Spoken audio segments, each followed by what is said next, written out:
welcome to Art Pop Talk. I'm Gianna. And I'm Bianca. Today, we are returning to our favorite subject, superheroes. Well, maybe they're not always our favorite thing to talk about, but we are learning a lot about them from today's special guest, boy of APT, Andrew James. That is right. Andrew is back to talk with us about the Loki series as well as Black Widow. We have some questions for him about the aesthetics of the Loki series.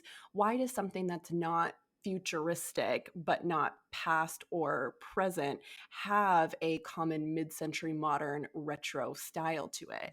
And if the creative team behind Loki represents some of the change we want to see after talking with him about WandaVision. And of course, Gianna and I are going to be talking all about ScarJo and the women taking back their deserved pay and what that means for art and cinema moving forward. Gianna, are we ready to art pop talk?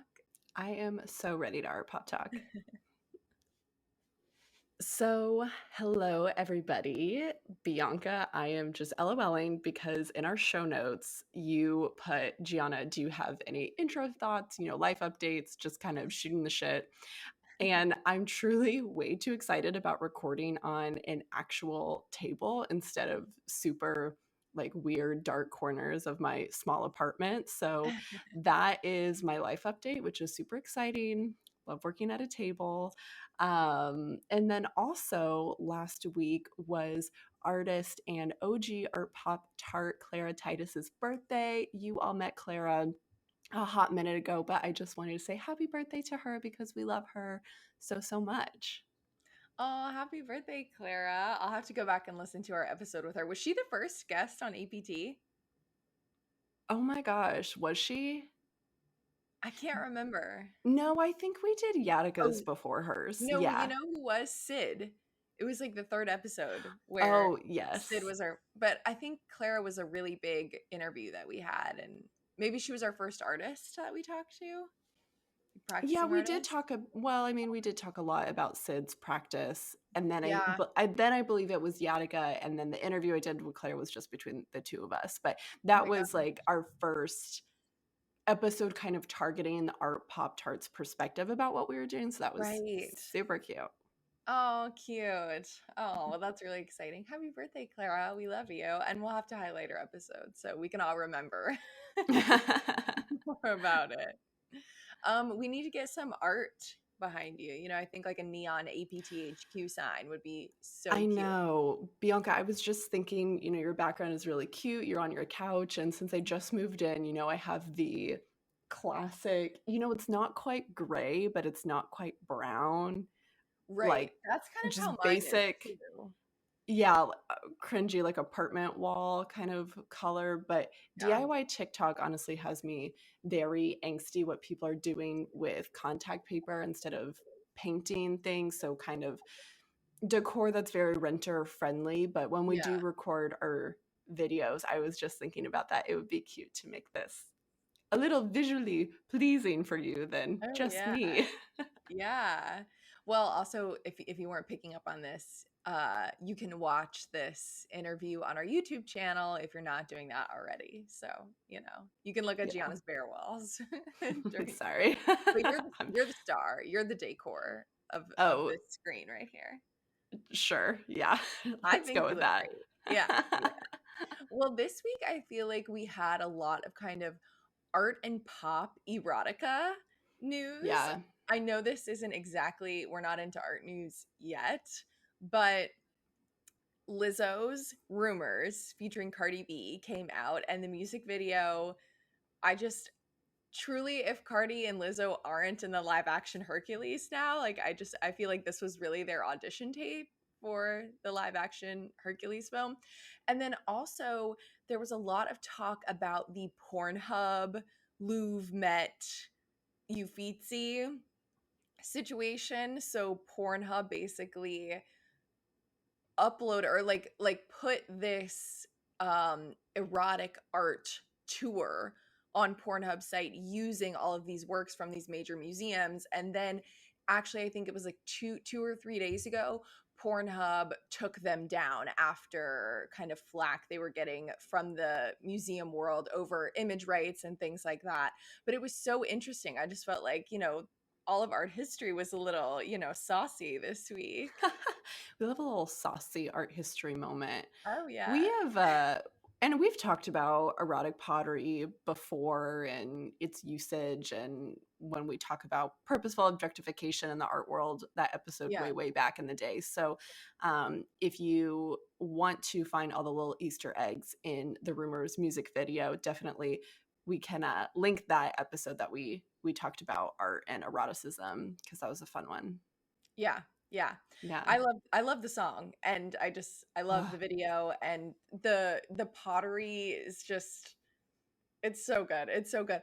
Also, I think Cardi B just deserves a shout out on her own for doing the most while being pregnant. And I I am so honored to live in a time where we are watching like this highly eroticized music video and there's just a pregnant Cardi B just putting in so much work to give us this amazing video. And I think she deserves like a little appreciation for it as well.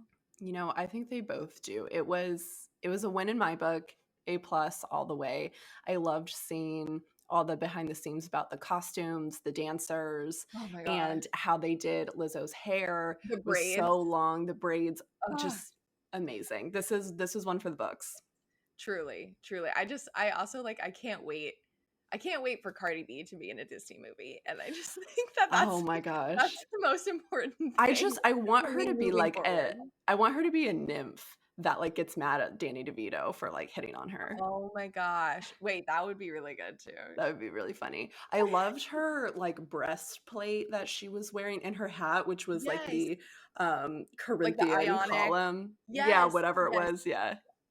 It had the Also, wait, let's talk about that. It was like the two scrolls. So those that Ionic. Ionic, yeah. Um, that breastplate that she was wearing also reminded me of just some like things that we're going to be talking about coming up this month, especially with the Halsey album coming out and this idea of kind of like breastfeeding in pop culture, but also clearly in art and art history. But Schiaparelli also, I don't know if any of you follow them on Instagram, but they do this kind of like really amazing gold plating work. And when Cardi came out, I don't know who designed that breastplate. That's something I would definitely want to look at. But it reminded me so much of these like Schiaparelli designs. And Mhm. I think if I'm remembering correctly, they have one that's kind of not about breastfeeding, but it definitely just like recalls that sense of imagery. And then it's just interesting to see Cardi being pregnant and then the Halsey album coming out and what this means. So maybe that's something we can also kind of talk about in our episode here in a few weeks when the new album drops from Halsey. Yeah. My favorite images, kind of up to date, of that designer is if you all follow Tracy Ellis Ross on Instagram, she Oh, was modeling some excellent dresses for them. oh, Just excellent. A gorgeous. plus. A, Gorgeous. A plus in my book. um, If that mattered to you, if Tracy it Ellis. matters. We ready to get into some art news? I am I'm really excited for this art news story. Let's get into it. Okay, so for today's art news, we are talking about Yayoi Kusama's Yellow Pumpkin, which was washed away in a typhoon just last week. The pumpkin has become a symbol of Naishima's pride. It's also an island in Japan's Seto Inland Sea, which is part of the Kawaga Prefecture.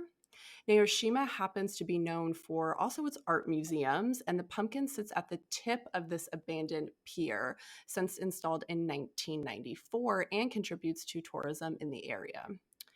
So the pumpkin has since been retrieved, but it is badly damaged and will likely have to be either repaired or replaced. There are measures in place to protect the pumpkin from storms. According to a couple articles that I found and the corporation that actually owns the pumpkin, the company says that anytime there is a hurricane threat, staff measures are taken, and I guess they're supposed to be dispatched in the area. But this time the storm was just really bad. It took an unexpected turn for the worst, and the staff was unable to arrive to the scene in time. So that's why the pumpkin was washed ashore. So these vegetable and floral life kind of pieces of iconography that you see make the steady appearance without her work, yet the pumpkin stands out and sets itself apart in particular. She describes them as forms of self-portraiture and admires them for their, quote, hardness and everyday quality, as well as for their unique and pleasing physical attributes. So, Bianca, I'm curious. I do have a question for you. As the pumpkin was washed ashore just recently and it took the internet by storm, do you feel like this event has in some way changed how we feel about this sculpture, this moment in time, its placement, even how it's going to be replaced, either completely or even just repaired? I'm not sure that we even know yet. Right. So I feel like Yayoi Kusama's pumpkin on its own is replicated in her work, obviously fairly often. Like we see different renditions of the pumpkin.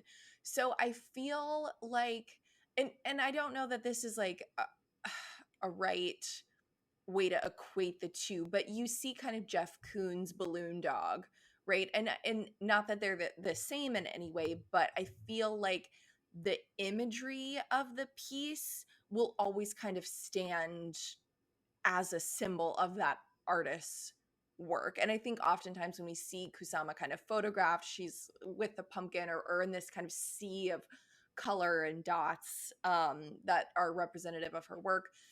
So I feel like on a grand scale, the pumpkin itself will kind of continue to live on, right? But in terms of like locale and geography and the particular kind of symbolism that you were talking about that had direct ties to its place and the museum is associated with, and this kind of like um alcove of land before it hits sea, I feel like it's a certain thing that will be missing from its community, right? And so whenever we were watching, I mean, I saw this on like TikTok for the first time, and I was looking at this pumpkin just like bouncing around in the ocean waves, and it was kind of like twirling and moving this way and that way. And when I saw it, I knew it was her pumpkin. Like obviously it's like clearly recognizable as one of her works. But the way that it was just like dancing around in the water, it was the first thing that really came to my mind was, is this a performance piece? Like because it just comes up on your TikTok feed, and when you're watching something for the first time, like I wasn't necessarily digesting what was actually happening, climate wise and weather wise, and how this had, like, I didn't know that this had been kind of a public piece of art. My first experience of it was it rolling around in the water, and I was like, what is happening? Like this to me immediately looked like a performance. So I think what's really interesting about my learning of this art news, I don't know, not that it informs the rest of her work or her pumpkins or anything like that, but I just think that it recalled for me this idea of what is the piece of art when it comes to performance work. So is the piece of art the person doing the piece of art in the moment, and the art is everyone else watching it at the same time? Or is the art the existing video of it that we have right now, or the existing photograph of it? Or with earth art, we talk about that a lot, like with Spiral Jetty, do I have a photograph of earth art, or is the photograph a piece of art? And then I was thinking about now, with the emergence of NFTs, I'm wondering just if museums or someone will purchase an NFT of the pumpkin rolling around in the water. Like, is that something, because I experienced it as something different than just a pumpkin on its own? I wonder if that's going to be an NFT. Don't buy it. Like, I feel like maybe I should buy it. If it is available for purchase, I have no idea. But Well, it's just so again, and interesting. it's funny because again, we don't know yet, or at least when I was doing the research for in preparation for this episode, it was kind of unclear if it was past the point of saving. So what Right. will happen to that though? Will they just scrap it or will they make an entire new one? Maybe would the remnants possibly go on display in one of the museums associated in that area. But Hmm. it is interesting because we do have that footage for just our own kind of news information. But Right. could that, could she, even if she wanted to, turn that into something and then have that be the site specific video in that location? I mean, I Well, guess, and it's also interesting because like I don't know, I'm sure the news sources and on the TikToks and things like that have been able to cite the person whose original video it was, but clearly it was not my, you know what I mean? Like yeah, I'm experiencing something that wasn't even TikTok didn't produce this video. It was just someone took a video and then it went viral and now I'm seeing it across my TikTok feed. So yeah, where the origins of that video in itself are also really interesting, and how just in terms of like if the artist or anyone will pick up on that, or if the museum will use like photos that they took of the pumpkin in the water, and maybe it will be entirely replaced, but we'll have these like lasting visuals of this experience where the pumpkin was removed. And it's also interesting to think about, public sculpture in itself is just, it's meant to exist outside. Like it weathers storms and it takes on the climate and different circumstances that arise. Like in a sense, public sculpture like can never be permanent, I guess, just because the elements will naturally wear on it, or maintenance will need to be done on things, so it's never kind of the original piece that existed. So it's yeah. interesting to think about like replica, or putting up a replica or a new version of the pumpkin. I don't think takes away from the loss of the original, because the original has been slowly kind of disintegrating with just Hmm. wearing elements in general, which is also an interesting thing to think Yeah.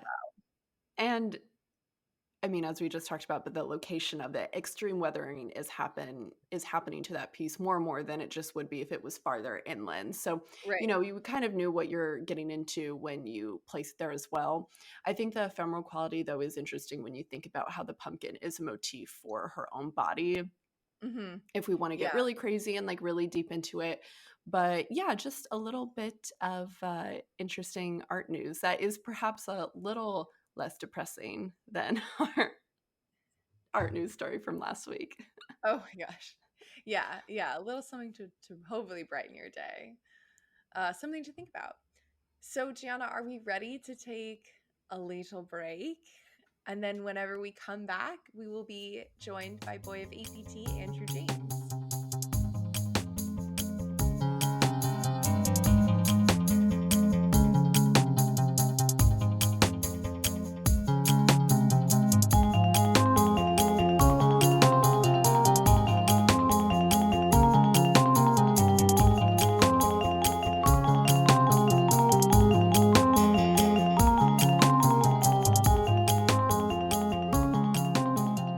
All right, and we're back with Boy of APT, Andrew James. How are you, Andrew? And what have you been up to since last time we saw you?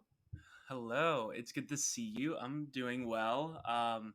Oh, just the same old as you lovely ladies are exploring the deep depths of art and pop culture. I have been exploring the depths of my superhero fandoms and buying copious amounts of action figures for $100+ for no reason at all, and buying some comic books. Yeah, Yes. here and there. Yesterday we went to a comic book store and and he bought some comics, which Yeah. is good to go with his new action figures. That's what happens when you have access to adult money. Yeah, I wish I could say the adult part, but hopefully soon, some adult income. But with that being said, I'm very excited, and hopefully, the art pop tarts or Yeah, they can see the display. I will pride myself in a nice Fantastic Four display for everybody to see. The next episode we'll change out this background and it'll just Oh, be a show of That sounds love of it. great. action. We have the comic books right there, so So we can just pin them up or you can hold them up for everybody. I like it. Well, as I know that you all remember from the first time you all met Andrew, we had him on to discuss WandaVision, the series that was on Disney Plus. And these series are becoming a new part of the Marvel franchise on these streaming platforms. Although we did have some spin off shows before, such as Agents of S.H.I.E.L.D., if anyone remembers that one. May not necessarily be canon, though. It's still up to debate, but And then there was one about Agent Carter as well. Do we remember that one too? that one is canon. All right, very interesting. Um, but At least I think. WandaVision, very clever WandaVision. way of getting to know these characters outside of our little main Avenger squad, perhaps. Also including our complex villains, which is very fun. So if you haven't listened to our WandaVision episode, I would definitely take a listen because when we get into the Black Widow of it all, our conversation on the portrayal of our female heroines will be particularly useful. So should we get into Loki first? How do we feel? I'm very excited to talk about Loki, so Loki first sounds good. Okay, so getting into Loki, I have to admit that I was pleasantly surprised. This one was your favorite, is that correct? Of the Disney Plus I shows? really, really liked Loki. This And is I good. feel bad because I liked WandaVision a lot, but something about, I don't know, like the intro, like the graphics and the music, like I don't know, it's just like the music and everything about it just I was so like This kind of pleasing to reminds me. me, you know, when Phil Collins did the soundtrack to Tarzan and he just went off? I feel like Kate Herron did the same exact thing. It was like, oh, I get to make a Loki show. I'm just going to go off. And I feel like that's what happened. Right. Because the soundtrack, the audio, the visuals, everything. Right. Yeah. So why don't you walk us through what the series of Loki kind of meant to the fan base, and then why was it so important to have this? Not that he was a minor character in any way, but like what did Loki mean as this kind of anti-hero, chaotic kind of villain source? Like what is the point of having him be turned into this like really redeemable character who's even worthy of a whole series? Yeah, that's there's a lot to run with here. So what's interesting with Loki, and I think one thing that we really have to distinguish with a character like Loki is he is a very formidable foe for superheroes. So whether that is his adoptee brother Thor, who is the god of thunder, who has his own comic stories and a bit of the Norse mythology and so on, to anything from the Avengers to even cosmic entities like the Fantastic Four or even the Defenders, which has Doctor Strange and the Silver Surfer. Loki seems to appear and have very influential presence when he is integrated into stories. Mm-hmm. So I think that's really important, especially for people who were comic fans. When Loki was introduced, we wanted to most definitely see him be a presence that was going to be influential. And I think that's something that the MCU, the Marvel Cinematic Universe, was really looking to do. So when they originally brought in Tom Hiddleston, which a lot of the information I might be spewing might be pretty fresh if you watched the Assembled Disney Plus show as well. That's a documentary series on Disney Plus about all these different shows being assembled. But they were saying that with Tom Hiddleston adapting the Loki character, there wasn't really going to be that much use for him except for in the main plot line. So he's a nemesis to Thor, kind of an archenemy who reappears as somebody who's challenging Thor. And then, of course, he is the catalyst to why the Avengers are formed. So the Avengers comic, the original comic, is where Loki is looking to take over Earth, and they were trying to integrate that in some sort of movie adaptation. So they did it for the Avengers film, and they did it really well. But the thing that I think really was the, I guess, icing on the cake with Loki is that there's a complexity to the character where people are always interested in, the alibi or the psychology behind the motive. And with Loki, there always is that. So that really, I think, feeds into the lore of why people liked him as a villain. He wasn't just a stock villain or a doppelganger villain, because he's not a doppelganger to Thor in the slightest. He's kind of the polar opposite. He's not like strong or sort of the masculine caricature. He's more of this cerebral and conniving and very mythological sort of villain. And that was something where he's always been a fan favorite for comic book readers, to people who watched him in cartoon shows, to when he was adapted to the film and live action movies. And then, of course, there was the sort of fandom that kind of started getting engrossed with Loki. And I believe in the assembled docu-series, they were saying that when he was at the San Diego Comic-Con in 2013, they told him to go out in costume.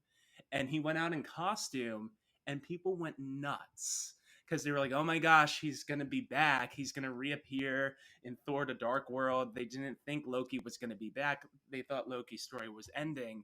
But then they realized how much fan power there was with Loki. And there's this real momentum with, an anti-hero potentially, or a villain turned anti-hero, and a lot of lore that can come from that. And I think with Loki, he was really the catalyst or the start to really developing depth to those villains, or really integrating them to have certain complexities as well, which obviously has led us to the show, which is a lot of fun. I like what you said about just, it's interesting what you mentioned about masculinity. And I know we're going to get into that with, kind of the gender dynamics of Black Widow, but Sure. how Loki, now that you specifically pointed it out, he is not this like big, strong, No. like superhero who's like throwing punches all the time, which is actually really interesting to think about this, I guess, a softer kind of lead for a superhero film in a male specific role. But Loki is also interesting in terms of like his sexual identity that they kind of brought forth in the show, and Loki as a Norse mythological character in itself, how he kind of breaks these stereotypical kind of gender dynamics as a human. And then on top of that, with the series, how you have all these different variants, like, which I think plays into that Norse mythology of Loki taking on those kind of different roles. But that is really interesting how that really came through in this series specifically. But leading up to that, of course, we didn't have any of that explicitly said throughout the Avengers or Thor's backgrounds. But he is so much softer, and to have him evolve in this way is really interesting that you point that out. Definitely. I think like the depth and the background, or the real intricacies that people were really starting to hone in on, at least at face value with the films, has always kind of been there. The fans really have gravitated towards, a certain poise or demeanor that Loki brings to each of the tones and different context in the films, but to really now get the intricacies of, we're seeing some of his humanity, or what really makes up the character in full, was something I think a lot of people have been looking forward to. And honestly, what's very interesting too, and it's something that we really should point out, the comics, the more recent comics within the late 2000s and early 2010s, has also been characteristic of taking some of the fandom of Loki and making him an anti-hero more recently. So there's Kid Loki was really only integrated very recently. Kid Loki is in one of the variants in the film, and then you have Sylvie, who is a variant of Loki, but also has Enchantress's powers, which Enchantress is a character in the comics. But these different storylines or small little nuggets of items that were taking place in Loki, President Loki, these were all only within the last 15 years. So it's very interesting knowing that the MCU really only started in 2008, that they're taking very modern context for the Loki character too. I really love that. And I love that you really talked about the fandom and the obsession, not only that evolved with Loki and how like the franchise responded to that and was like, oh, we got to roll with that. But also just the obsession that we have with Tom Hiddleston as well. I'd also a little bit later probably focus that on Florence Pugh, that kind of obsession that they have. So I think like Marvel is also just really responding to not only the obsession that we have with the characters, but also the actors that are playing those people. So let's keep it going. As Bianca and I mentioned in our opener, it's no surprise that we want to talk about the aesthetics in the series. The Marvel series also, I think, needs something to separate them from the movies a bit. And, that's just maybe one woman's opinion, because we are honing in on these characters very closely. And I think the aesthetics are just a part of helping and separating those types of storytelling. But WandaVision and Loki, I think, are dealing with time in a way, that shows it in different spaces, functioning in fairly similar ways. In WandaVision, the role of a domestic woman was shown to us through pop culture familiarity. And in Loki, the TVA setting uses familiar earthly aesthetics from a moment or point in time. So we can visually differentiate that the setting is not of our current reality.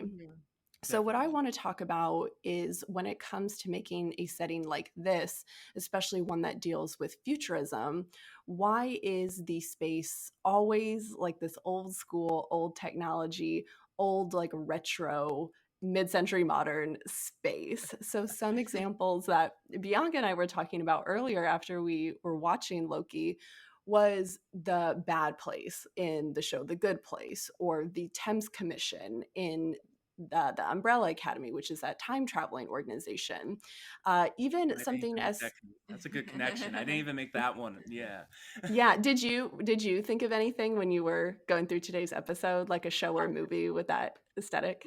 Actually, some video games, and I think it really Oh, that's interesting. yeah. So I mean, I think any people who are video game enthusiasts might be familiar with the game Fallout, which takes a lot of the sort of mid-century futurism, and takes this sort of nostalgic tone to what it would look like to have anything from a dystopian future to just modern futures.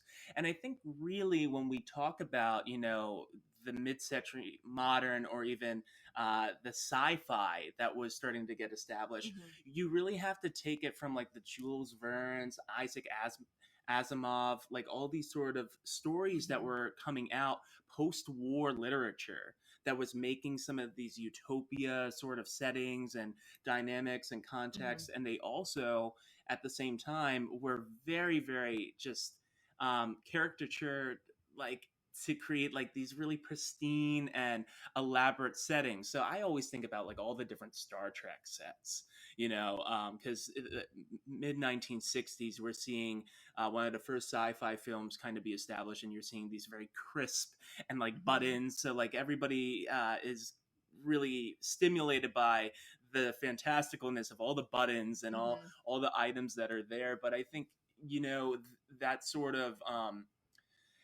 of imagery has become such a nostalgic form, or such a pretty prominent and recognizable form for a lot of sci-fi or futuristic settings and dynamics and environments. So I think that's something where as soon as you see that, you start to get excited, because you're very curious about what they'll do or what they'll adapt and manipulate to make it their own. So with the TVA, of course, the Time Variance Authority, there's of course the bureaucratic DMV sort of style imagery and format that we're getting, but at the same time we're taking it with like, I thought a lot of it looked like 2001 Space Odyssey, some I of the was just thinking settings. that. Yeah.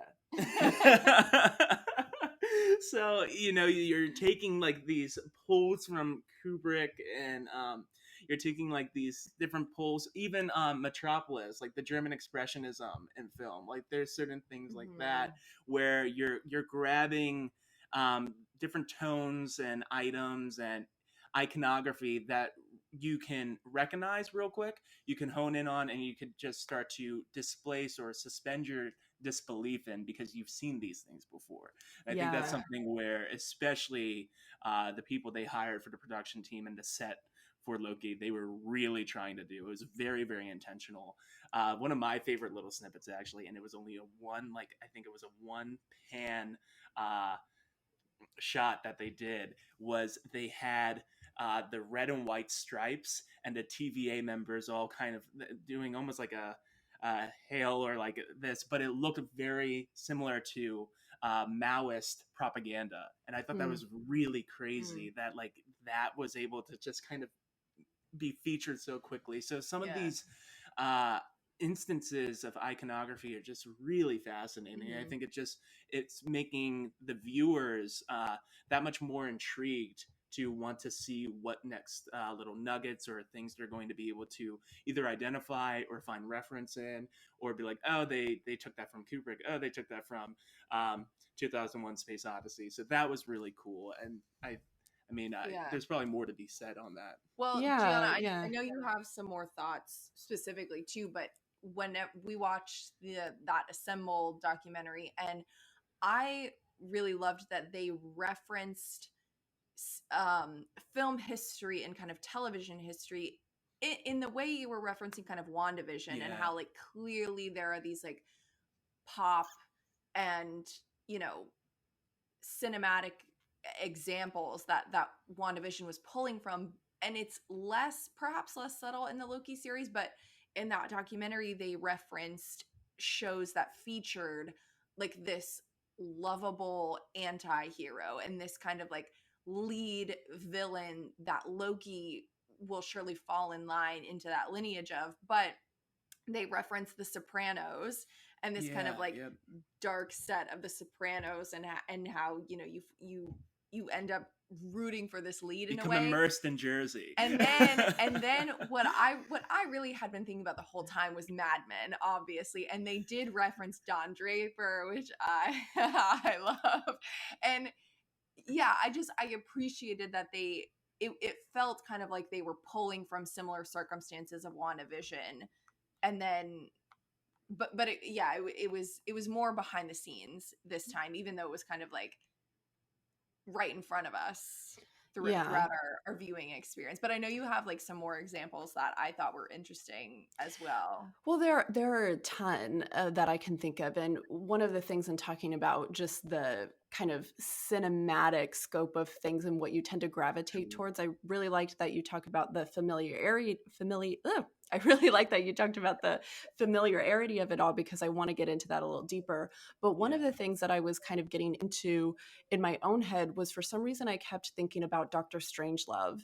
And I think when they kind of show the timeline and how things are breaking away, it reminds me of like when they're in the room and they're looking at like the map of, the world, and, this kind of like almost like world domination aspect to it. But that was like a form of nostalgia with retrofuturism that I was kind of picking up on. But when it comes to this like familiarity, I think, Andrew, that was a key point, and that we get excited about it and we kind of know a little bit of what we're getting into, but there are little surprises on how they're going to run with it. Exactly. And it kind of, I think with time travel, perhaps, I mean, I just find time travel plot lines really confusing. And I think retrofuturism maybe helps lessen that confusion for me personally. But I think when I think of the aesthetics of, particularly even in the comic books, and they even reference this a little bit in Loki with the timekeepers and how they went back to the old graphics, like that was very like retrofuturism. And I feel like the graphics in the comic books are in itself retrofuturism. I think that's a key kind of classic part in those graphics. But I don't know. I'm kind of interested to see if you feel like maybe are we getting tired of these aesthetics, or are they really truly important to the history of these villains and these heroes that we can't defer from it? I think it's probably the latter. I think it's either revitalizing or even getting the fans more excited for what's to come. Especially, I think we really saw this. Most likely, the first instance of it was Guardians of the Galaxy, when we had these really bright colors, very like neon style sort of items going around, and it really adapted a lot of the Steve Ditko and Jack Kirby colors that are in the comics. And then, of course, this led into Doctor Strange, where we needed something that was gonna be over the top with how the imagery and how you're going to bring to life a character like Doctor Strange that has such a psychedelic and really just sort of wild and explorative and imaginative frontier when it comes to the images you've seen in comic panels. How are you going to adapt that to film? So then, after that, we kind of went back to a little bit more of the grounded, action packed, sci fi, explosive action that happens in Thor Ragnarok. But the colors, again, you're seeing such like Jack Kirby's being thrown at you at all different angles, and it's very exciting for comic fans or people who have read the comics. And a lot of the time now, those colors and that, as you said, retrofuturism is not as prominent, or is not as much of a it's not as showcased as it is in, I would say, the um, 50s to the 70s comic panels. I mean, once you get to the 80s, it gets a little bit different. And you really are seeing these panels and that sort of dynamic come to life. So with something like the TVA, as much as it might have been, of course, a used format, we have the retrofuturism and we have a very bureaucratic order to things. And we're seeing that happen. Of course, you were just saying the Umbrella Academy. That's a really good way of explaining one of those settings and environments. And there's probably plenty of others that I could try and spit off. But anyway, I think what's interesting, though, is what's going to be the new twist or the new pull, or how are we going to ground it in some sort of realism that adapts to the world building that these film franchises are making. So I think when they did the Loki series, and you're seeing the TVA finally established or being displayed, anything from the infomercials that are explaining the timekeepers to Bianca's favorite, Miss Minutes. Can we talk about Miss Minutes? I love Miss She's Minutes. a little bit shady. She knows some shit. I don't know. She's a shady little bitch, and I'm just like, I'm so here for it. I want a show about Miss Minutes. I love Miss Minutes. What is Miss Minutes? Give me the lore of Miss Minutes. She looks like what is the Mark and York little alien thing? I forget what it's called. No, I saw a really good example to Miss Minutes, and it was the DNA strand in Jurassic Park. Like they were like the equivalent, and I thought that was just really astute.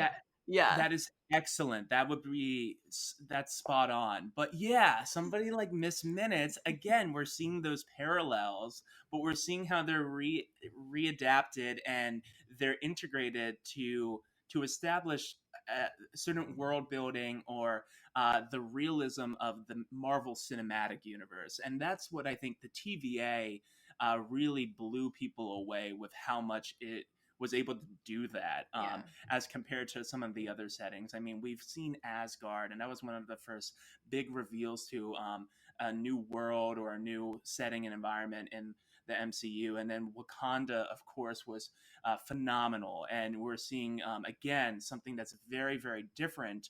And it takes themes of sci-fi and futurism, and it almost has like a little bit of I'm forgetting what it's, but I'm thinking almost like role playing games like RPG games like Starfinder, and you're seeing like some of these different imageries coming out.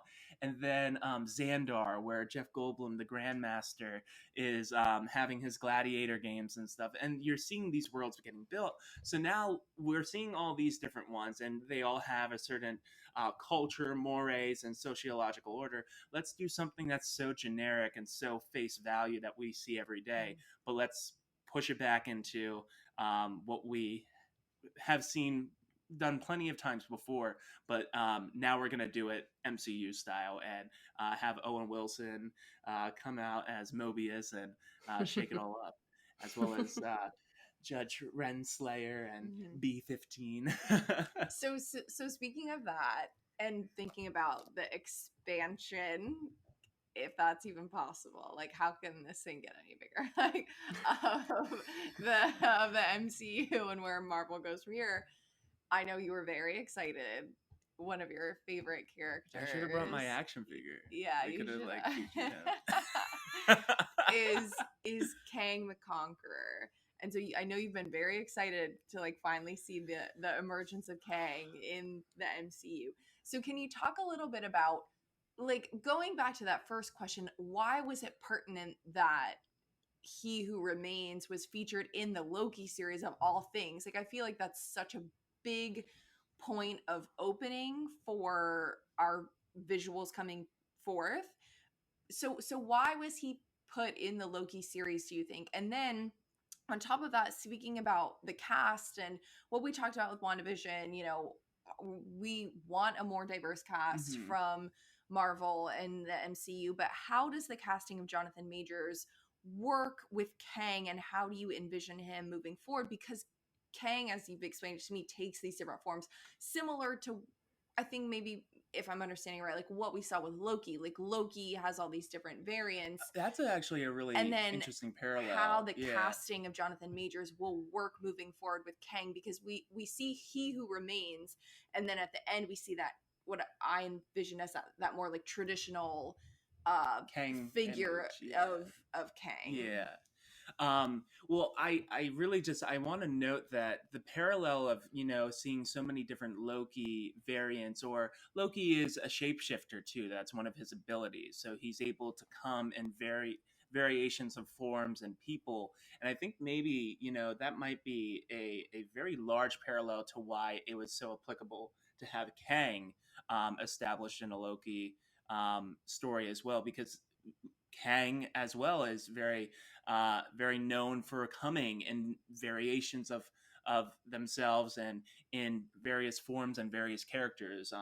They can be what is known as Nathaniel Richards, who is a descendant of Reed Richards, Mr. Fantastic, from the Fantastic Four, to I think it's Ramu Tut, which is the original version of Kang, which was a Egyptian dynasty or royalty, I should say. And then, of course, more of the modern adaptations of Kang. He was Iron Lad in the Young Avengers, and it seems like they're even establishing some Young Avengers arc within these Disney Plus spin-offs, and even into some of the story adaptation that will be coming into fruition in the near future. But I guess when you think about Kang, it's just interesting because Marvel really has only established Kang, the Marvel comics and the producers, writers, and so on, they really have only established Kang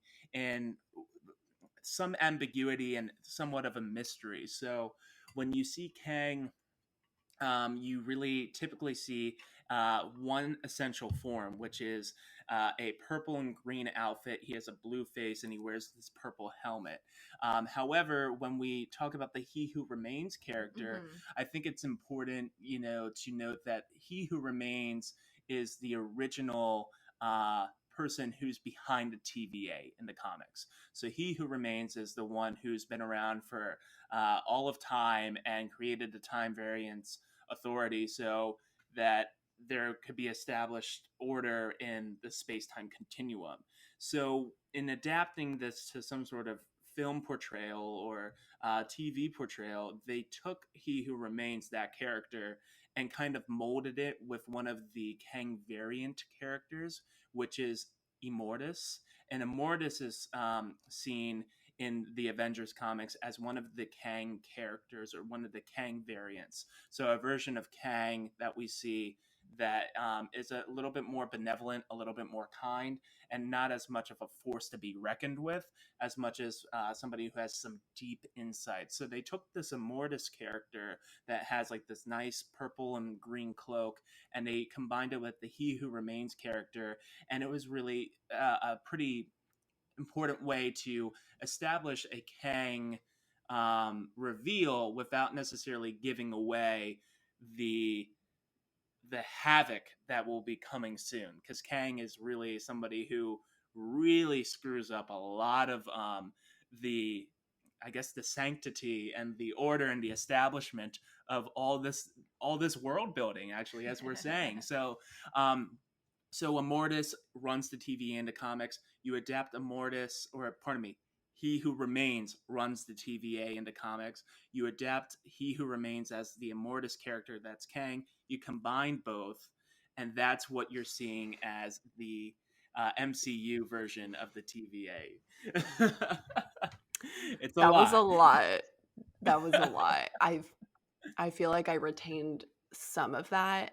I have a lot of questions I could ask you. I do have a question before we kind of wrap up for Loki. Is like I feel like I keep seeing the haunting question, which is what is all that's connection to Doctor Strange? Does Mhm. Kang? I mean, he's gonna have a connection to Doctor Strange, right? Yeah, so it's interesting too, because all right, so let's just kind of break this down to say Kang will be the next big bad villain in the MCU. That is established. That's what we have known. So when we think about Thanos, Thanos was a speck of sand compared to That the frustrates me so much. I don't like. so all the death, all the destruction, all the intense suspense and uh, hanging on the edge of our seats that we've had is nothing compared to the intensity Great. I'm and so glad I wasted all my time watching all of those movies for no reason. Great. yeah, well, now you're emotionally invested. See, now you Fuck. want to make sure that your favorite superheroes make it out okay, especially with uh, this force to be reckoned with. So Kang is the next big bad, and Kang, basically the whole idea is that Kang the Conqueror, he conquers timelines and conquers various realities of universes. So when we think about Kang as a character in the MCU, I guess what is going to be um, taking place now is Immortus was tired of ruling the space-time continuum. I would see that being a boring job if you basically know everything that there is to know about reality. You kind of you're done. You can put in your hat. You can hang up the hat. You could call it a day. So I'm what's already done after knowing this much. Like, Christ. but what's really strange is Loki and Kang really don't have interactions in the comics. So this Hmm. is a very interesting way to portray, like, all right, we're going to take Loki, who already introduced our big bad in the first installation of the MCU, which was the Infinity Saga. Loki was the one to start to gather the stones, the Tesseract, the Infinity Stones, and we're really seeing Loki as the big revealer of all the big bads. So he reveals Thanos, and It's you see Thanos interesting. on the throne, and now he's revealing Kang. So Loki is the one to be, just the one to push the rock over the hill for these things to roll out. And how fitting is it that the god of mischief is the one to just always make the bad thing happen? So it seems like he never will really redeem himself as, this anti-hero. He always is destined to be this mischievous Mm. person. So Kang for the MCU, what I'm curious now, the um, the multiverse has been unleashed. So the sacred timeline was there in order to stop the multiverse war. It was all like this. and then it goes like this. For people who are listening to the audio, I spread my hands and I put my hands together. So it's one sacred timeline, but now it's my hands all spread apart. So it's unleashed. And what this means is, what this probably means is there's going to be variations of the stories we have heard. So Marvel is toying with this with their next series, What If? So we're going to see Captain Carter, Captain Peggy Carter, rather than Captain America. We're going to see King T'Challa, the Black Panther character, as Star-Lord. He's actually the one who's absorbed by the Ravengers. So all these different stories have taken place in variations of universes. What happens then, though, is that these universes, once they have recognition of each other, are going to want to fight to have the rightful place as the sacred universe, or like the one that runs the timeline and runs all of the space-time continuum. So Kang, being from the 31st century and an established scientist and so on and so forth, becoming a Mortis and then running the sacred timeline, he's warning Loki and Sylvie that there are so many more variants out there of him that will just wreak havoc, and there's a lot to be cautioned with and watch out for. Doctor Strange will be coming out with a film. That film comes out in March, and that's the Multiverse of Madness. So now that the space-time continuum and the multiverse is unleashed, Doctor Strange, who has kind of been the one who's protecting our reality, which is Earth 616. That's the main universe. Earth 616 is our reality. Doctor Strange is going to have to deal with a lot. There's probably going to be variations of possibly himself, different Kang appearances, maybe even different Spider-Man appearances, hopefully. But all these different characters will possibly have variants that might be introduced. So it makes us really excited about all the possibilities of, oh, the Fox franchise of X-Men that was there, that could actually now be canon within the Marvel Studios Disney owned stories of the Marvel Cinematic Universe, as well as the Sony owned films of Spider-Man with Tobey Maguire and Andrew Garfield. Those stories might actually be able to be established as variants of the Marvel Cinematic Universe. So all these universes will now have to kind of fight to be the one that remains. So Kang is in all these different universes. We have variations of ourselves in all these different universes. They may not be as sophisticated or as menacing as Kang, but Kang's ready to, fuck it up and just destroy half of all of space and time. So it just gets scarier and scarier from there. Well, I have to say that if there's anything that I actually do like about this, is that was always like in the beginning of like the Tobey Maguire Spider-Man days, and then when they started switching shit up, I fundamentally was like, I do not understand how we just have this Andrew Garfield movie and now they're bringing in this little boy that everybody is obsessed with to like play the new Spider-Man. Like, I just didn't understand. I was like, not enough time has passed for all these new Spider-Man movies to be coming out, and then the whole X-Men thing that you brought up too. So if there is actually anything that I like about that is starting to like connect the dots for me, being an outsider of this like multi-universe. Yeah, so it cleans it up, which is really nice. And it does justice for somebody like me. I remember on my last episode, I was saying that my first experience was seeing the Tobey Maguire Spider-Man movie in theaters. And since then, I've seen every Marvel character movie in theaters opening weekend. But what that means is like, all right, that Tobey Maguire movie doesn't mean anything in the MCU. But now that Kang opened up the multiverse, Kang and Loki and Sylvie all have been warring over, how space and time works, and unleashed this craziness of all these different variations of what possibly can be. That Tobey Maguire Spider-Man is truly, or as many of the viewers and fans hope will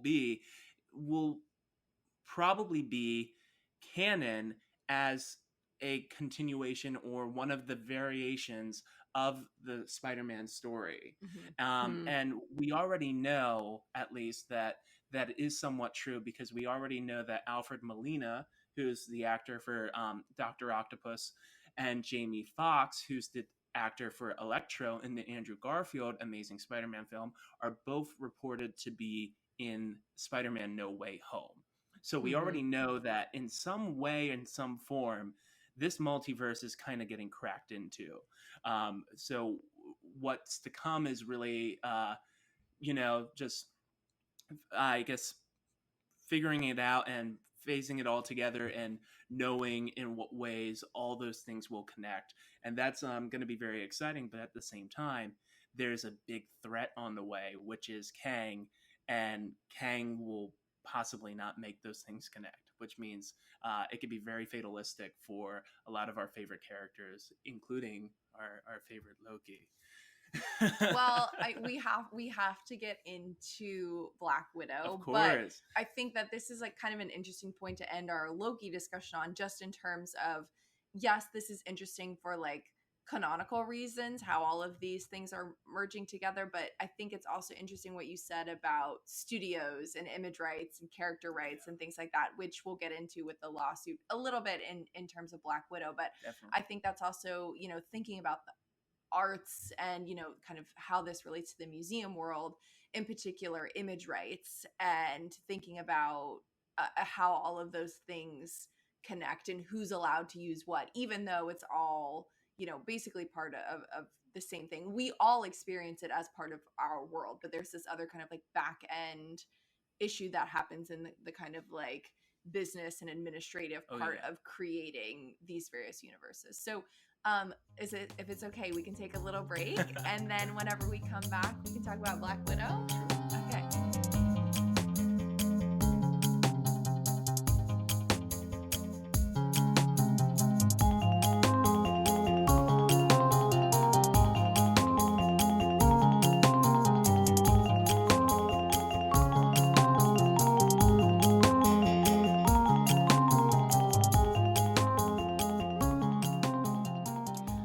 All right, everybody. We are back and ready to discuss Black Widow. Is everybody else okay? From that last chunk. I have a lot of thoughts. Black Widow, but oh my gosh. Well, first off, I think it's safe to say that the bisexuals didn't even have a chance with the bi-wife energy coming from our girls, Florence and Rachel, who is single-handedly responsible for awakening all of our sexuality in the late 90s, thanks to The Mummy.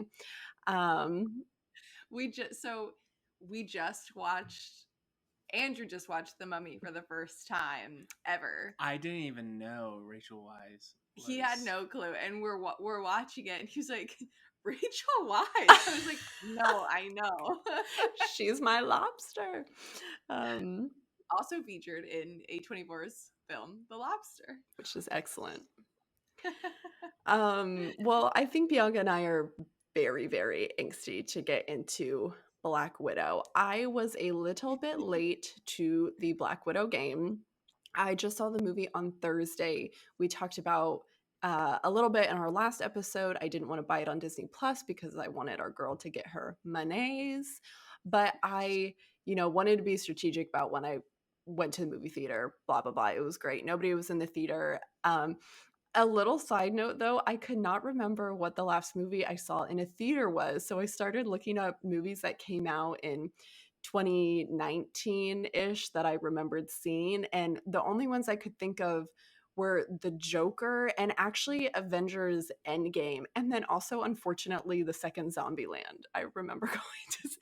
I think that might have been the actual last one I went to go see. I don't remember the last movie I saw.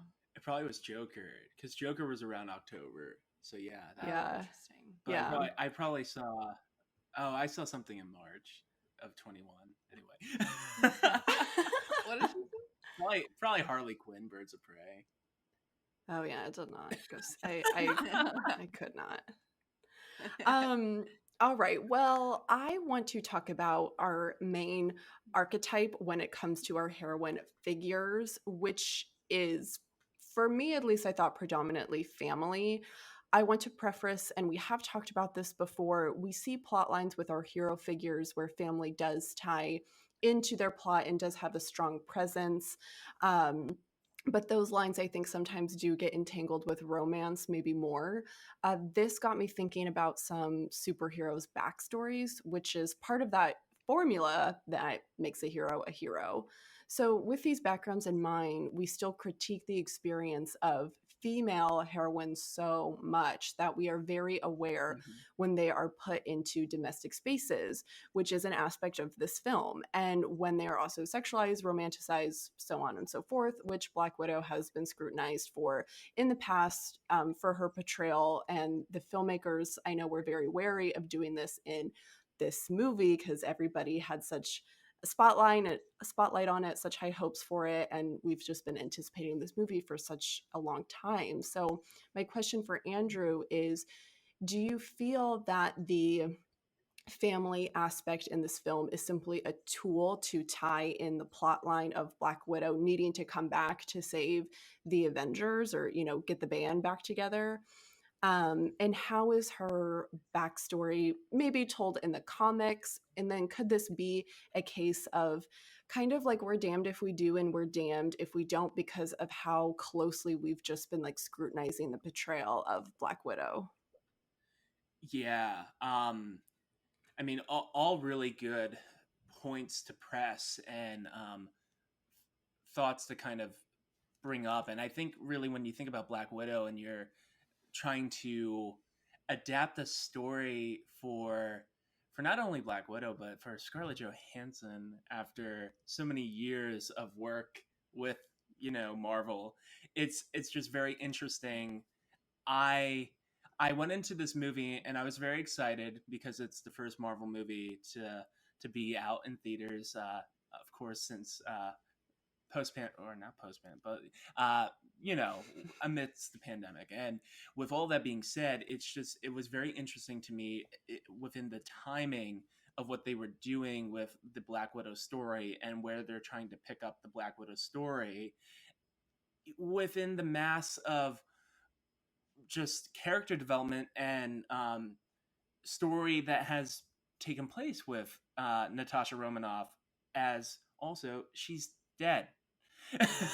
Right. which is really, I think, very important for us to articulate here. She, at least from what we know, within the MCU stories and the films as we're seeing them throughout this timeline, her story is over after Endgame, and we're going back now and we're revisiting her Mhm. story uh, right after what are the events of Civil War, which happened 2015. So the 2015 film of Civil War, you see Natasha Romanoff now running away from the feds, and she she has to she's on the run after helping Cap, and not signing up with, well, she signed up with the Superhero Registration Act or the Sokovia Accords, but of course she is an accomplice. So with all of this taking place, I was really pretty interested in, how are we going to develop a story or a film of her and her backstory, her situation, and everything that really embodies the Black Widow character. And we're doing it kind of right after a real large point of tension with the MCU superheroes, and then also integrating new characters, like not really even revisiting some of the older characters or having a cameo of like Clint Barton or Jeremy Renner's Hawkeye, so that's things where I was just kind of like really intrigued. So with them pulling, these new foils, these new character foils like Rachel Weisz, David Harper, and Florence Pugh, it's interesting to see this family and this secret life that Natasha Romanoff had that maybe even the Avengers family never knew about. And I think that's really what the writers were trying to be intentional with the Black Widow film. I think as for, does it make its mark in doing justice or providing the depth and clarity that we want with Black Widow? I think we get to see some of the different tones and the different elements we wanted to know about Natasha Romanoff, but I still think we just kind of like we had a good hand of cards and we just pushed it on the table and then we decided to go with that. I still feel like there is a lot to be said, or there's a lot of craft that we can really uh, create with Scarlett Johansson, as well as even some of the characters now that we have, Florence Pugh and Julia Louis-Dreyfus as Valentina Contessa at the cameo, I guess at the end of the end credit scene. But those were all things that it's like, oh, there's a lot more that we could do with Black Widow, but we kind of just scratched the surface to justify giving Scarlett Johansson a movie, and that's Yeah, where I we're at. guess to You me, know? especially the ending, like I had thoughts as I was watching the movie, but then the ending was just felt very convenient. Like, well, like now I didn't think I had one family and now I have two. Now I'm off to save my blah, blah, blah. Like it just felt like there was something about the ending I didn't find very satisfying. And I was just thinking about how that is a lot to happen for her in the span of time when she, Mhm. the Avengers broke up, and the whole plot line of this fake family, not fake family dynamic that she had.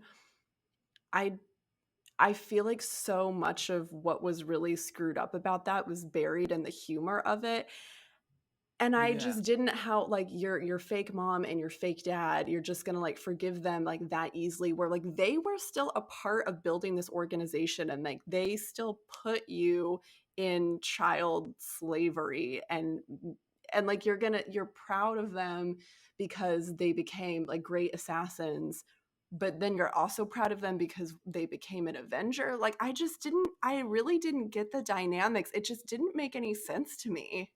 Well, let me tell you why it didn't make any sense. And this is kind of my next point, which like leads itself through all these talking points that we're moving through, is like my problem with the whole movie overall is that this was not the first Black Widow movie. Like Yeah. for me, watching it, and at this point I have seen all of the movies, Yeah. right? So like it's not like when I watched it, I felt like I was coming in with missing information.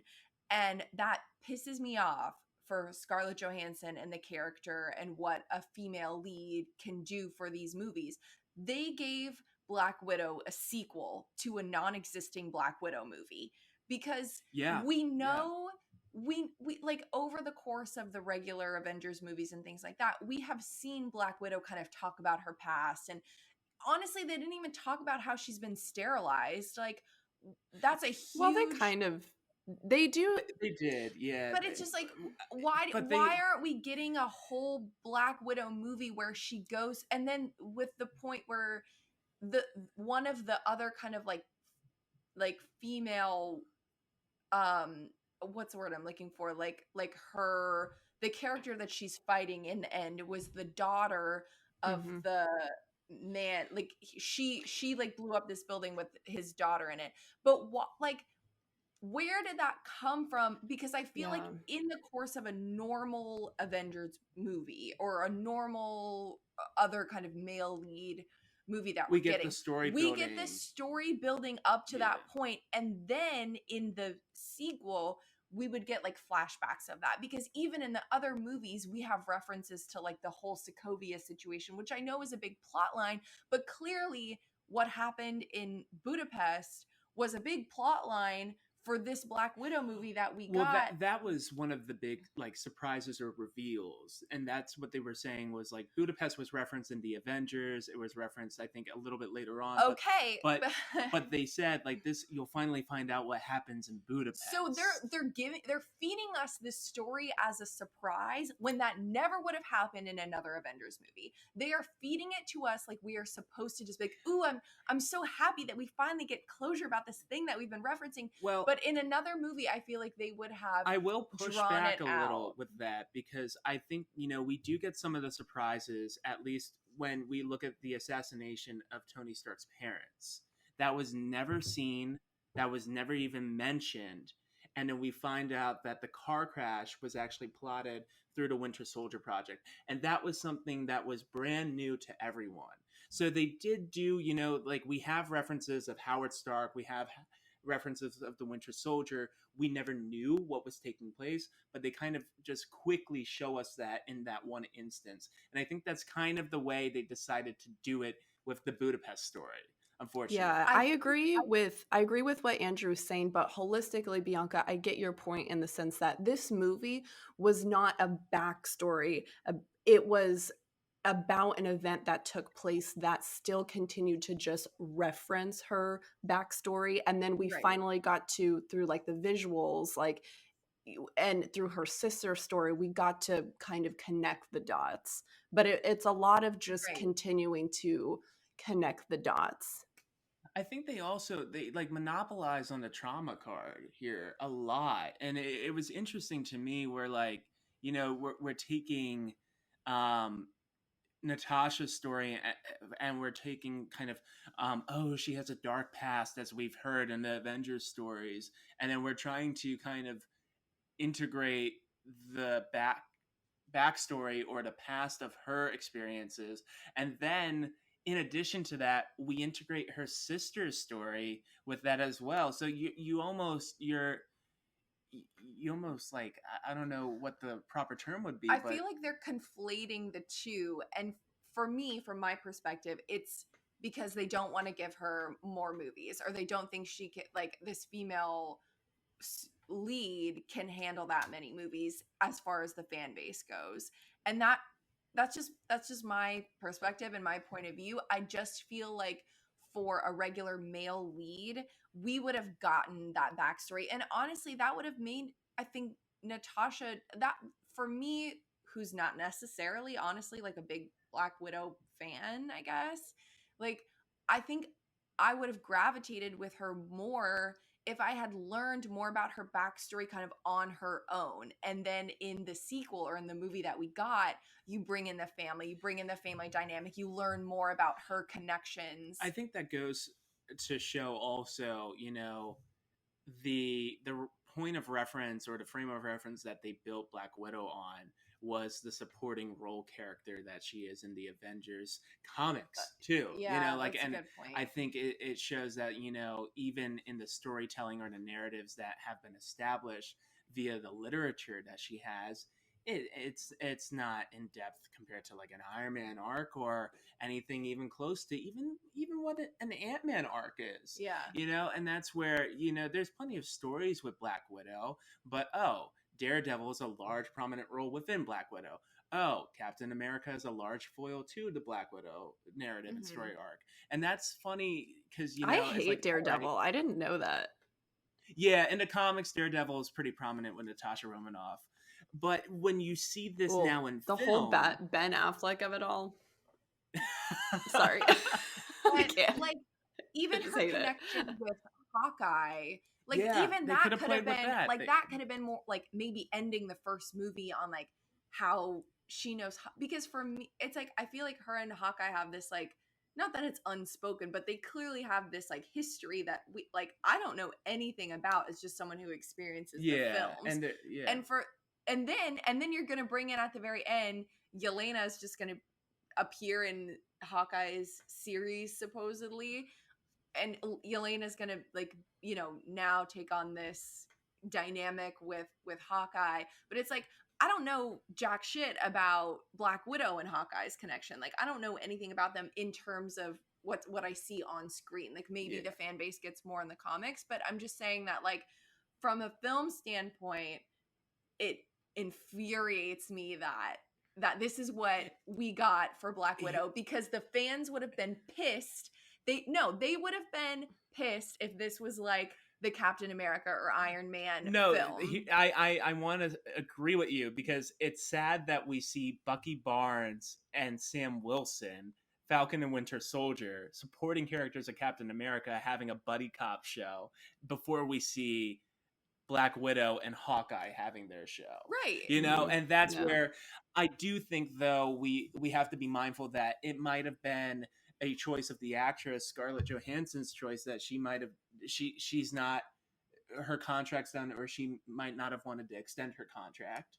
And obviously, there's probably reasons for that. That's But all well and good, but if they would have offered her what Iron Man is getting, I'm sure she would have been able to do a movie back in 2013 when this supposedly is really taking place. Yeah. We're getting a Black Widow movie, like you said, so late. Like, in terms of a timeline, she's already dead, and now it's just because they're introducing more Marvel women. There's a bigger Marvel fan base. There's a bigger call from some of their fans to get Black Widow. And it's like, it's an afterthought. It's an afterthought, but I think there's also there's more to be seen, or more development and stories to be established. And I think that's what they're looking to try and do with Yelena.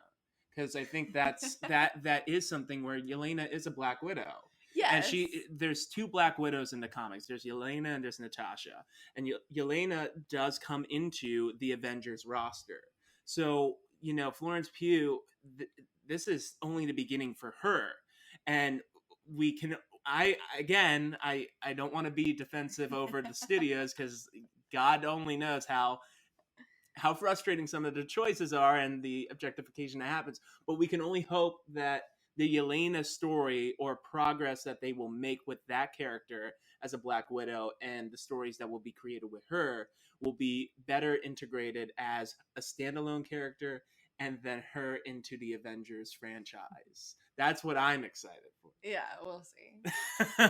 Gianna, sorry that we were just screaming, but do you well, I think this is like a funny moment when we try to like tell ourselves, and when Bianca and I try to practice like the art of the interview, we're like, when we bring on a guest, you guys listen to us all the time, like it's about letting the guest speak. And but sometimes we get heated, and that's okay. But I do have some thoughts about the humor in the film, which I think kind of just goes back to me scrutinizing these female figures so much, because humor is such a prevalent part of why we love the Marvel, cinematic universe so much. Right. And the portrayal of it in movies is because of that, like, catch humor. But the whole thing with like the pockets, and I'm like, oh yeah, I get it, like women love like clothes with pockets, like cool. But then I'm like, I do like a dress with pocket, and I was just, I felt so dumb that I was sitting there and I was thinking about, I in the moment I thought it was funny, but then I kept going back like, oh, women think pockets is funny. And then I wasn't paying attention to the rest of what was going on, because I was so hung up on how I felt about the stupid pocket thing. And I don't know why, I just thought it was kind of funny. And then I thought too, the other part of humor was when Florence Pugh was making fun of Scarlett Jo's, like, her heroine pose. And then I thought that was kind of them compensating for their prior hypersexualization of Black Widow. And I'm like, now you're going to try to like cover all this shit up with like your classic like humor of it all. So I have thoughts about that, but I think it is time to get into the lawsuit of it all. So, Andrew, what do we think about this for cinema moving forward? How does it impact the way that we experience art? Many films are meant to be seen and experienced in the cinematic setting, and that's kind of what our artists needed. And so with the whole streaming platform of it all, this is really shaking things up. Yeah, there's a lot of shake and bake with streaming services right now. I mean, first and foremost, justice for Scarlett Johansson. I think that's that's where it goes. Disney, to have the audacity to put out the comment that they did with a star that is, antagonizing with all justice reserved to her for the royalty she has well earned and deserves. I think it's just it's pretty shitty to see Disney, as well as Disney to die on that hill, but for Marvel Studios not even to even speak out or make a statement or discuss or put forward any sort of recognition or idea with the tension that is going on. I think in addition to that, it's also funny to see, I've been listening to a couple of podcasts as well as people discussing this topic about the streaming platforms and services. And Warner Brothers, because they were going to be releasing all their items on HBO, made sure that they would be paying their stars in advance for the estimated amount that the movie would produce. And with that being Yeah. said, if the stars are being paid what they're being paid initially within and throughout those streaming platforms, and getting the earnings that were requested of them, I think that's very important. I think, for me, just fundamentally, I'm not too worried about. I don't want to be crass or disingenuous, but I'm not as worried about um, Hollywood actors as much as I'm worried about local theaters. And what Hmm. this means for, with all the streaming platforms and services that are taking place, the death of the American cinema can really be prominent right now, really amidst the pandemic and within the streaming services and the way they're deciding to put out art and their material now. And I've always been a big advocate and a big fan for experiencing and having and finding yourself immersed in art in the way the art was supposed to be expressed. So being able to see a film in theaters, I think, is very important. I know some people have reservations on how to do that, especially given the nature of the current uh, just sociocultural events we're in right now. But I think it's very important, with all these streaming services and what they are doing, they also are providing certain accessibility. So to be able to have the accessibility to see it from the comfort of your home and to experience it with multiple people, you could even do a movie night or like a movie event or an opening night of Black Widow at home, and everybody splits the cost for the $30 it is to buy it on Disney Plus for premiere access. But for me, I think it's just very important to think, for the cinematic experience to really still endure, and for, at least as we're seeing it right now with Marvel's properties and Disney's properties as well, uh, we we should be very adamant and advocating for making sure that the royalties and the finances are going to the workers and the production that have well earned and deserve what's going on, and taking the time to provide that entertainment. So Yeah. yeah. Yeah. Yeah, Yeah. I definitely agree with that. I think, like always, like all of our issues in our pop talk, I have conflicting thoughts because absolutely the leading ladies need to be getting paid what they Yeah. deserve, 1000%.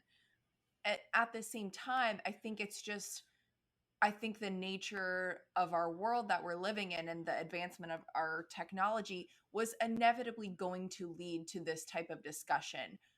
But it is unfortunate and it's infuriating that this is taking place with prominent leading ladies Yeah, of at the liberty cinema of at a Well, I company guess I just who has so much money. yeah. Like this should not be an issue. And the going back to the way that they treated her, making Scarlett Johansson out to be this type of villain and greedy woman who's asking for her money. Like, women always get this, Yeah, for like, them to for publicly announce it yeah, that way for was so uncalled for. asking And yeah. for our it's fair share and what we should be paid. We're villainized for that in the public eye, and Yeah. that's not right. But like exactly what you said, there are things to be said moving forward in the way that film is created, the way that art is shown, and jobs of people who work in the theater. yeah. It's just there's so much happening that this one kind of lawsuit is bringing forward, which I think is very interesting. Yeah. How Scarlett's case in particular has kind of, like, I don't know, opened the door for all these other issues to be sorted through as we navigate the pandemic and post-pandemic, hopefully, world And of it's art. it's interesting because we only know what we know. We've heard both sides Sure. from, the actresses and the platform itself. And we, at least, who knows when we'd be able to see that, but if we can see the contract itself, I guess I'm just curious because obviously the pandemic has been going on for a while. Obviously, Disney Plus has been established for a while. So I'm curious, just as like lawyers on both sides were formulating this contract, like Disney Plus had to be mentioned in there like somewhere. So I'm just very curious about like the legal legality of Disney Plus and how that was missed like on both sides. I just find that really fascinating. And it's interesting though, Bianca, as you pointed out, how coincidentally, uncoincidentally, the three kind of big movies that we've had released were from, you know, these three big female leads. We had Cruella, we had Emma Stone, Emily Blunt, and now Scarlett Jo. So it's just I don't think interesting. it's coincidental. I mean, I suppose it is and it isn't, but it's Mhm. just in my view, and Yeah. this is a hot take, but also not, like, this would not happen. I hate And using it. Mulan. And well, there were other problems with Mulan, Yeah, but but Yeah, I think yeah. that's kind of a separate issue because of the political dynamics of it. But I'm just saying that, like, Robert Downey Jr., this would not happen to him. This would not happen to him. well, this is a good point to be said, because I think it's interesting, because the Marvel contract for Scarlett Johansson was that all her earnings would be, I guess, whatever adequate for a theatrical release.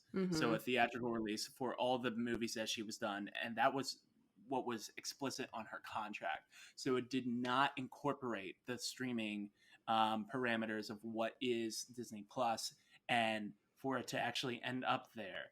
So I'm That's so curious to, sneaky. It's so yeah, But it's sneaky. I just also, don't understand how, again, like, I just I just in trying to be devil's advocate, like obviously these actresses have had to learn how to like protect themselves. Like they have lawyers, they yeah. have a legal team. It is mind blowing to me that somehow like Disney and Marvel got away without mentioning the physical written word Disney Plus in there at all. Like what? Well, that's I mean, again, to your point, we don't know what we don't know, and obviously we don't have our hands on those contracts.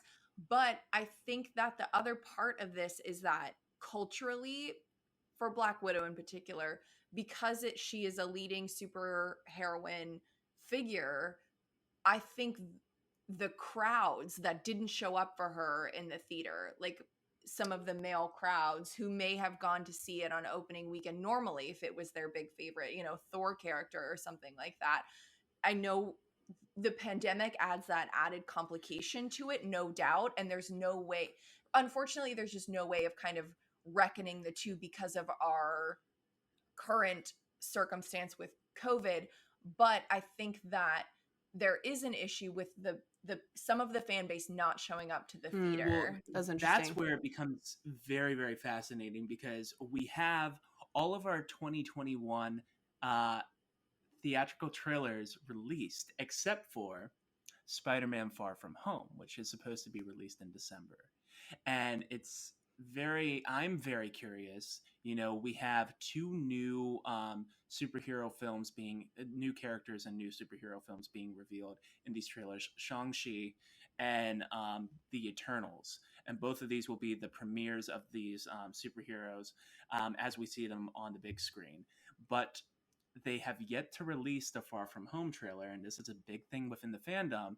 And my prediction is they're not releasing it because there's a lot that will be revealed in the Far From Home trailer. As we were saying earlier, we might see Tobey Maguire, Andrew Garfield, Alfred Molina is already confirmed, Jamie Foxx is already confirmed. So this multiverse tease is already there within Far From Home. And if they release that trailer, the hype is already there, the following is already there. But also, you have a male actor who will be grossing so much revenue for Marvel Studios as we speak, and they don't want to release that trailer prematurely because they possibly are expecting a delay because of COVID. And That that is is Oh that my is gosh, that that is really is tough. fascinating. I Yep. hate making my that blood little boy. boil I right don't now. understand why everybody is obsessed with him and like I the don't like I just don't understand. That's a whole Like nother story. Zendaya is a queen. Like go live your Oh my life, god. girlfriend. Like you don't need this little boy. Zendaya I deserves so don't much like better. him. Yeah. Ugh. But isn't that something? That is That is Because all of the something. 2021 trailers are oh, revealed. Spider-Man Far From Home, or pardon me, Spider-Man No Way Home is supposed to be released in December. We still have yet to have that trailer. It's supposed to be released in December. Oh, that makes me so mad. That is, I mean, December for a movie like that. Christmas movie for reveal, a movie like that, the trailer. And you said when we went to go see it in the theaters, I was expecting it. He was like, I think we're gonna get a Spider-Man trailer. No. Oh, also something that would be interesting, I guess, to compare it to relatively. It's just so hard with all these different like unique circumstances of our time, but the Shang-Chi release, I mean, no doubt that is coming out very soon. It's September 3rd. Yeah, it will be weeks. Interesting to see how Black Widow does comparatively to that. Well, and I was getting trailers for that like when I went to go see Black Widow, but you're right. I mean, I didn't. Yeah, Spider-Man is not out yet. Man, that is fascinating. I almost want to end things on that note, but I think I do want to ask this last question about the end of the credits scene that we had with Yelena visiting Natasha's grave. And then just to preface, I did not watch Falcon and the Winter Soldier. I tried. When we were talking about WandaVision, I had already missed like the Civil War like movie. That was one of the ones I skipped over. And I did go back and like watch it, and like I just don't like Captain America is not my favorite, but I know like he's like the leader of like meh. So you know, I had to. So it's just hard for me to get invested in that plot line. So I tried, but Mom was watching it and I kind of like saw some scenes, and then I saw we have Julia Louis-Dreyfus who was introduced, and she plays a character, Valentina Allegra de Fontaine. Is that correct? Yeah, I've heard Contessa Valentina is one of her aliases, but Valentina, yeah, that's correct. Yeah, right. It's a long name.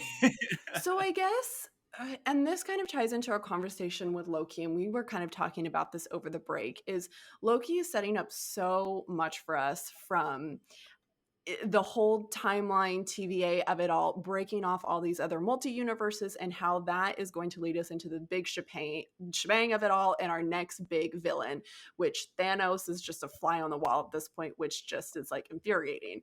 However, so I guess I have always felt the struggle once these like short series have been released on Disney Plus, that Marvel or Disney have made a statement in the past that you should not have to like watch these short series or these series to be invested in the main movies or to get the plot.